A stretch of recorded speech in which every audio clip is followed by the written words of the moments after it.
Kata firman Tuhan, hati yang pahit akan menimbulkan kerusuhan dan mencemarkan banyak orang. Hati yang pahit itu bikin rusuh, bikin masalah. Kenapa?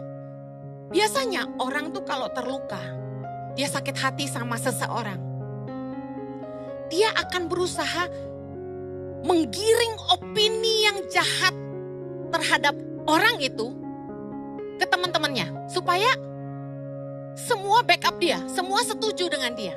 Tanpa kita sadar betapa jahatnya omongan lidah. Makanya firman Tuhan berkata, supaya jangan tumbuh akar yang pahit yang menimbulkan kerusuhan. Omongan itu kata firman Tuhan mencemarkan banyak orang. Tahu gak kenapa? Karena ketika kita menumpahkan sakit hati kita sama seseorang kepada orang banyak, kita lagi ngotorin hati nurani banyak orang. Bukankah firman Tuhan berkata dalam Amsal 4 ayat 23, jagalah hatimu dengan segala kewaspadaan karena dari situ terpancar kehidupan. Kita harus jaga hati. Hati kita harus murni. Firman Tuhan berkata, siapakah yang boleh naik ke atas gunungnya Tuhan? Mereka yang bersih tangannya dan suci hatinya. Hati kita tuh berharga bagi Tuhan. Karena waktu kita tidur malam, Tuhan menyelidiki hati kita, kata Raja Daud. Hati kita harus murni. Gak boleh marah sama orang, gak boleh benci, gak boleh pahit.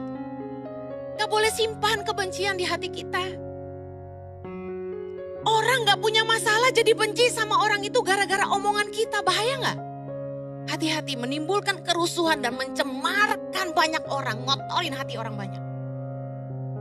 Matius 15 ayat 18, Yesus berkata, apa yang keluar dari mulut berasal dari hati dan itulah yang menajiskan orang.